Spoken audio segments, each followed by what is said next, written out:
madaxtooyada cusub ee ay dhismaheeda wado xukuumadda madaxweyne Biixi ayaa waxaa jira dad badan oo ka cabanaya in dhul ay deegaankaasi ku lahaayeen uu dhismaha madaxtooyadaasi cusub uu galay isla markaana aanay xukuumaddu dhul bedel u samaynin. telefishinka Ariel ayaa arrintaasi wax ka weydiiyey wasiirka wasaaradda howlaha guud iyo guriyeynta Somaliland mudane Cabdirashiid Xaaji Ducaale Qambi waxaana wasiirka ugu horeyn weydiiyey bal cabashadaasi waxa uu ka oranayo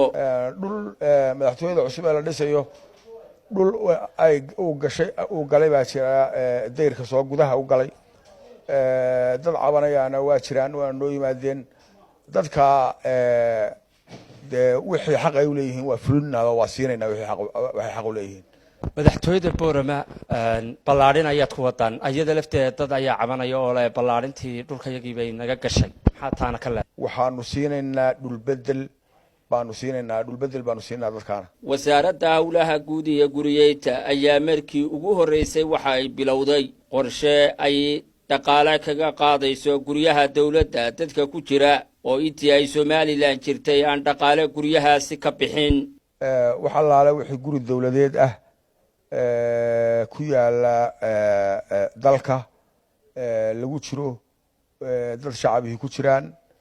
kuwa dawladda u shaqeeya ku jiraan dad hawlo kala haya ay ku jiraan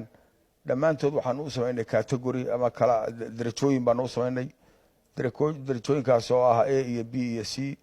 hadda waxaa soo dhammaatay berbera waxaan leeyahay gobolka saaxil imikana waxaanu ka bilaabaynaa Boorama iyo Gabiley Hargeysa haddaanu bilaabaynaa gobolada kale ee bariga sii xigana waanu bilaabanaa hadda la bilaabaya kulli ama qaarba waa la wadaa oo Hargeysadan waa ka socotaa marka kirada oo ah guryaha dawladda kaliya maaha waa dhismayaasha dawladda ee dad shacabkii ku jiro ama bakhaar ha ahaado ama guri ha ahaado ama qol meel ka taagan ha ahaado ama jaga bannaan oo dawladdu leedahay oo dhulkeedii gurigii ka dhisnaa dumay oo si kala loo manfacadsado ha ahaadeen dhammaanteed iyagoo oo kala sarreeyo oo kala category ama kala darajo ah yaanu wadnaa oo waa wadnaa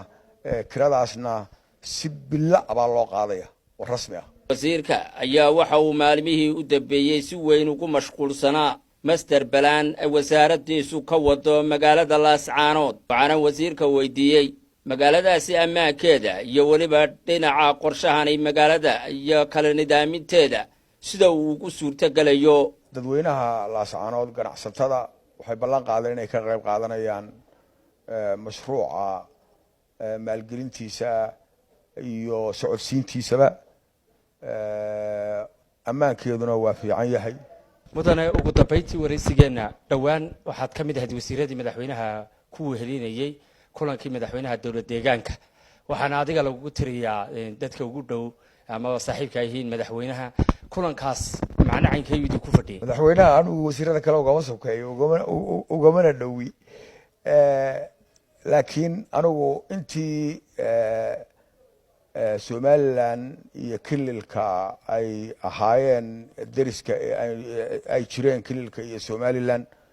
kulan ka khayr badan oo ka muhiimsan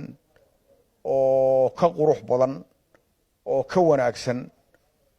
oo Somaliland la kulanto qolada kililka shanaad ay wada kulan ama dawlad deegaanka Soomaalida anigu ma arag waxaan maqlayay dad telefishinada ka hadlaya oo wax badan oo aan la yaabay shubaya waxaana qabaa madaxweynuhu